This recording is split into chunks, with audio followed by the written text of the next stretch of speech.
Welcome to the Security Foundation Study Guide. In this video, we will continue with Chapter 5A, which talks about incident response and contingency planning.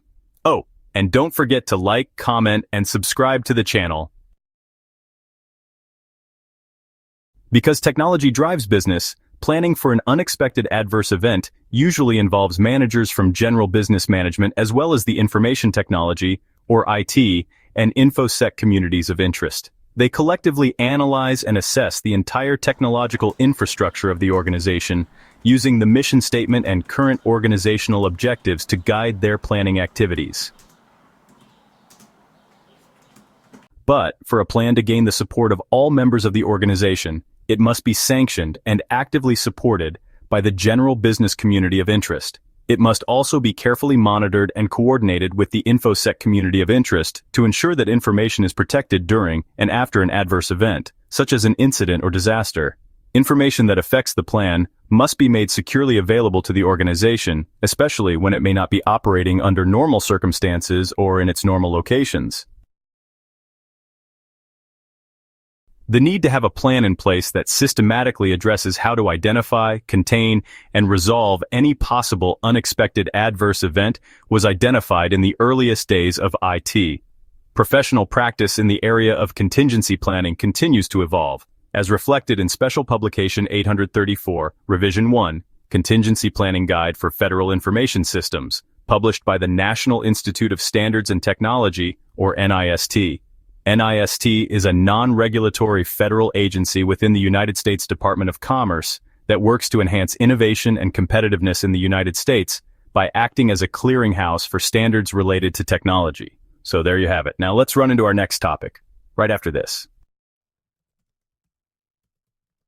Because information system resources are essential to an organization's success, it is critical that identified services provided by these systems are able to operate effectively without excessive interruption. Contingency planning supports this requirement by establishing thorough plans, procedures, and technical measures that can enable a system to be recovered as quickly and effectively as possible following a service disruption. Some organizations, particularly federal agencies for national security reasons, are charged by law, policy, or other mandate to have such plans and procedures in place at all times.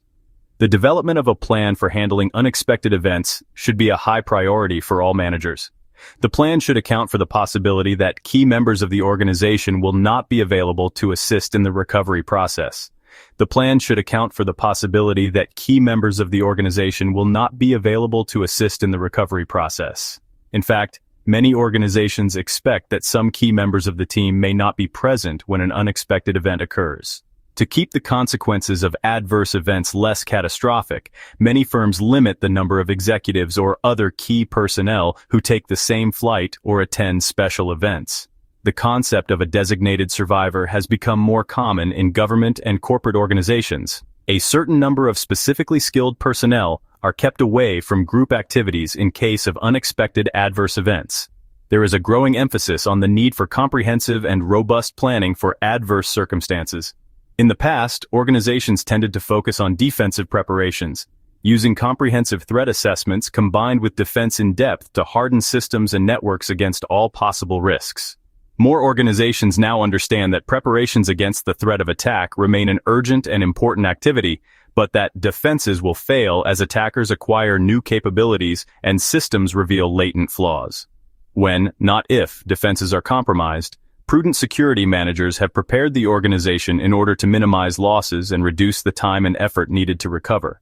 Sound risk management practices dictate that organizations must be ready for anything. Know that we covered that. Let's dive into the next section, right after this.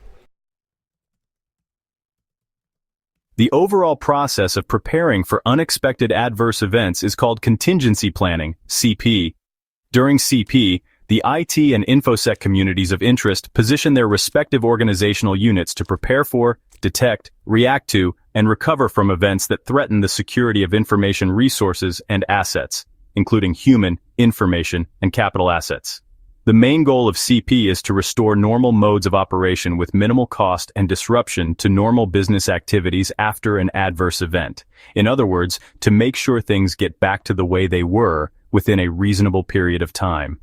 Ideally, CP should ensure the continuous availability of information systems to the organization even in the face of the unexpected.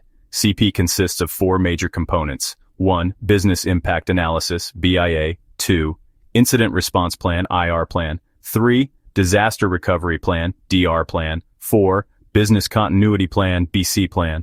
The BIA is a preparatory activity common to both CP and risk management.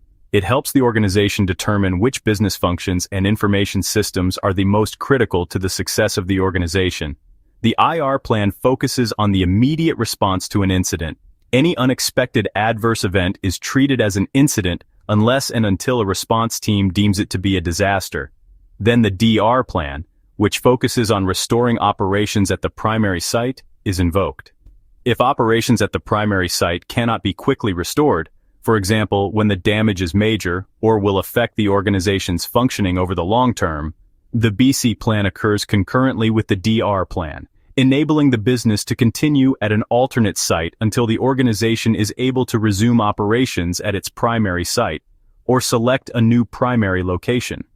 Depending on the organization's size and business philosophy, IT and InfoSec managers can either create and develop these 4 CP components as one unified plan, or create the 4 separately in conjunction with a set of interlocking procedures that enable continuity. Typically, larger, more complex organizations create and develop the CP components separately, as the functions of each component differ in scope, applicability, and design. Smaller organizations tend to adopt a one-plan method consisting of a straightforward set of recovery strategies.